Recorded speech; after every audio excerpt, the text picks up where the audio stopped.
Hello everyone, this is your girl Asia from the Roman Reigns Fangirl channel. Welcome back to my channel. I just want to apologize for the inconvenience of me not uploading this review on Friday. Please bear with me. I'm not going to always promise I might upload on every Friday because it just somehow turns out I always end up getting busy. But actually I had to rewatch this episode before I made the review because last weekend I was really really busy with family stuff, so I really didn't have the time to really upload or do anything. But I figured, today was an early day at work, so I figured I could get up on here and give you guys my thoughts and concerns about this episode since I did watch it a second time. So in episode 15 for Found, not a lot happened. Not too much. What I will talk about is really the flashbacks with Jamie being taken. Jamie did give Margaret a hint in the last episode 14, that the person who took him, the person who kidnapped him, is a woman for sure. So in the flashbacks, when you see Margaret really asked the babysitter for her key and asked her, such and such, and said that what makes you feel like I don't know if you did it. Margaret is not a villain, and her husband being so calm and so nonchalant about everything makes me feel like he knows who took Jamie, because it's like he's not as worried as Margaret is when it comes to the flashbacks. He's like, why are you trying to host parties and invite friends over for dinners and things like that when y'all should be out looking for your son? Like, that should be your main concern, except you're trying to host parties and dinners and trying to get Margaret back out into having a social life, when your main concern should be finding your son, whether he's dead or alive. That should be your concern, not when our friends want to have a next drink or social. That's not important. So her husband not being as worried, for Margaret's husband not being as worried to try to find out where Jamie is or who might have kidnapped him makes me feel like he knows who did it and is trying to protect that person. That's what I feel like whenever I watch the flashbacks. And I feel like the more and more Jamie doesn't give her any information, it kind of irritates me, because I feel like, what was the point of you telling Margaret that you're her son or coming back into her life if you're not going to give her answers? I understand it's hard and everything like that, but it's just like Jamie is still stuck because obviously he felt comfortable enough to still go there and get clothes when Margaret bought him clothes. He doesn't want to sleep at Margaret's place. He wanted to sleep at the place where the people kidnapped him. So whoever did it, he knows them. They obviously took care of him when he was a child. For him to still feel like he's comfortable enough to go over there and get new pairs of shoes or new pairs of socks or new pairs of drawers or new pairs of an outfit instead of wearing what his mother bought him. You feel me? So I feel like I definitely understand where Margaret's frustration is coming from, because it's like, if my child been out of my life for so long and I'm asking questions, I'm not doing it to pry. I'm doing it because I really need to fucking know. And at the end of the day, if Jamie is trying to protect the people who did kidnap him, that's wrong, because it's like, at the end of the day, whoever took you from me from all these years deserve to be serving their time behind bars. They shouldn't have the right to have freedom to go out and get you clothes and get you food.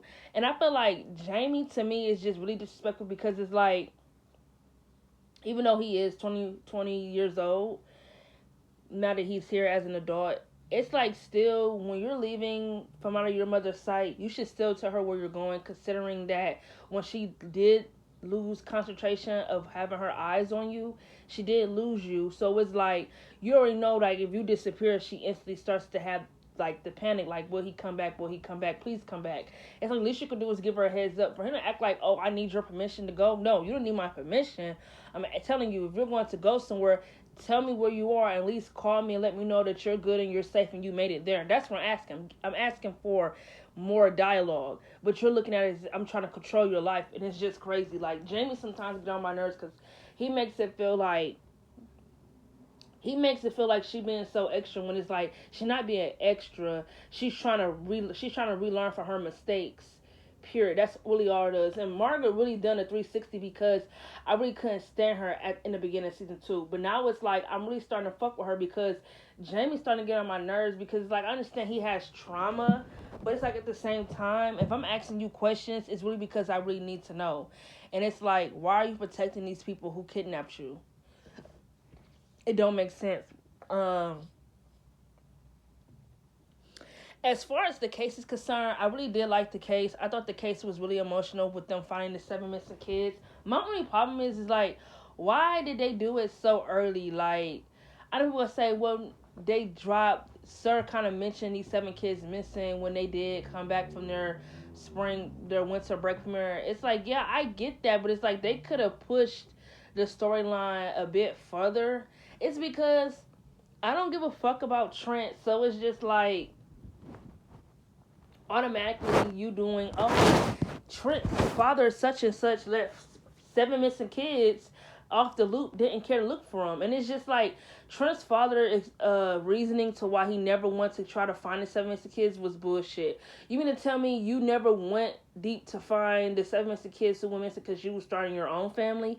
At the end of the day, you were a detective and you had a job, and these parents were telling you that their kids were missing and you did nothing. And it's just like your response was, oh, I couldn't do it because, you know, I was starting a family. Really, out of anything you could say, that was his excuse. And it's just like, you still don't do nothing to change Trent's mindset because you try to make it seem like his mind was in a gray area when honestly it's like, after he found the 7 missing kids, he's still able to look at his dad with such grace and still a good detective.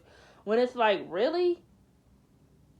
Your dad let a lot of African American kids who were not in the system, who are not from the States, get taken or get sold or get transferred or whatever it was back to their states. And it's like you did nothing because they were black and brown children, so you feel like who's going to miss them anyway. That's kind of like how I feel like. And it's like they could have did something where before they made Trent go to Gabby for the case, they could have did something where they had him confront his dad and get on his ass about how he's such a hypocrite about being the best detective and how the police station look at him like he's some type of patriarch when honestly he let these kids just go missing for so many years and didn't do shit. Even after the parents said, my child is still missing. Hey, my kid such and such is gone. My kid such and such. Like, I don't know. I feel like I don't care about Trent. So it's just like, this storyline didn't do anything for me. Like, the case did nothing for me. I do ship Lacey and Zeke. Period.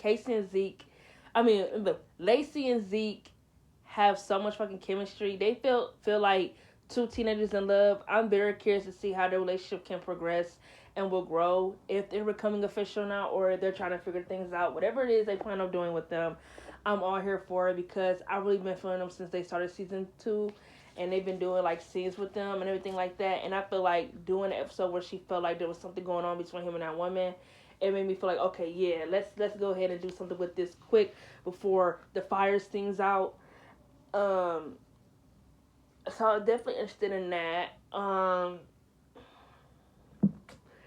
Can we just talk about how obsessed Sir is over Gabby? Like, I'm gonna mention that every time I do a review because for this man to call her phone and for her to decline it and then to call Trent and then be like, oh, put her on the phone.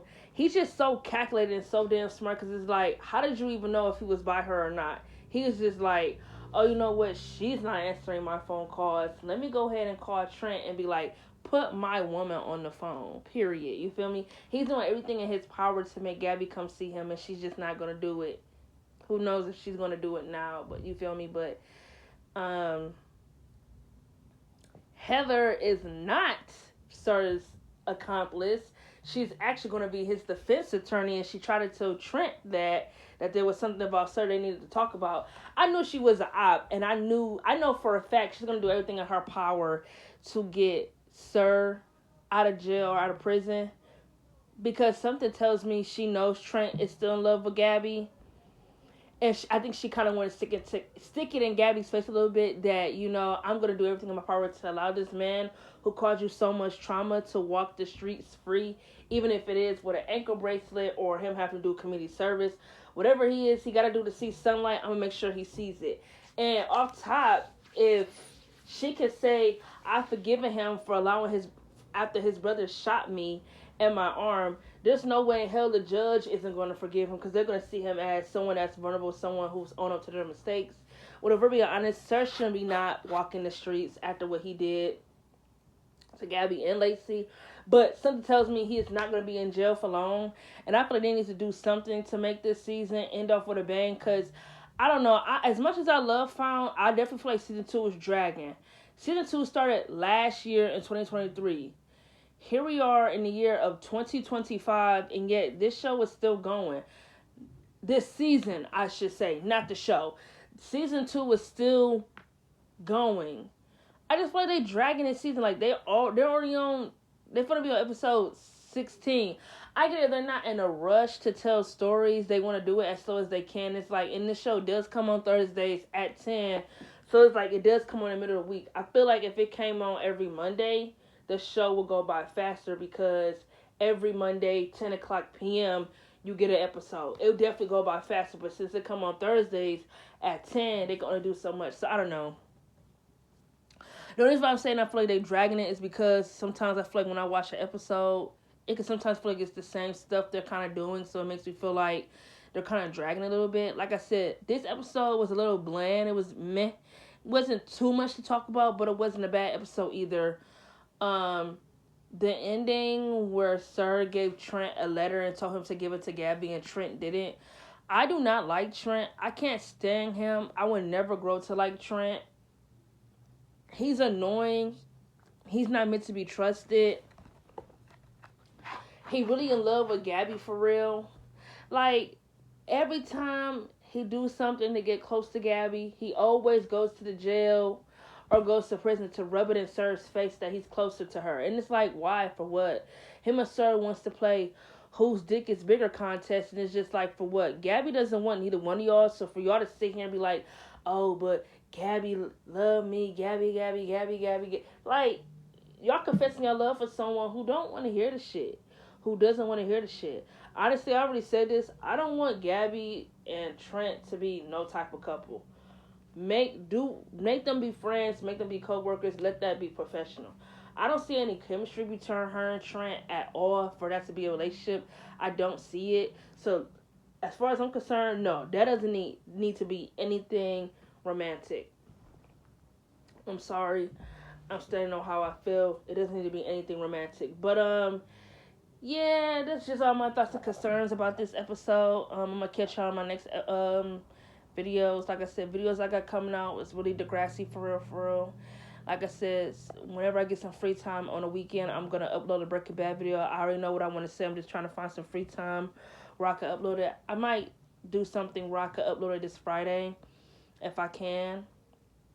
So be looking forward to that. Whatever I find interesting, I'll make a video on. Like I said, I'm watching cartoons right now. I'm watching Avatar: The Last Airbender. So once I'm done watching the first season, I'm going to make a review and talk about what I like, what I didn't like, what I would grade the season out of. I am watching Avatar: The Last Airbender. I'm trying to focus on one season at a time. One show as far as the cartoon is concerned. I'm watching Avatar: The Last Airbender.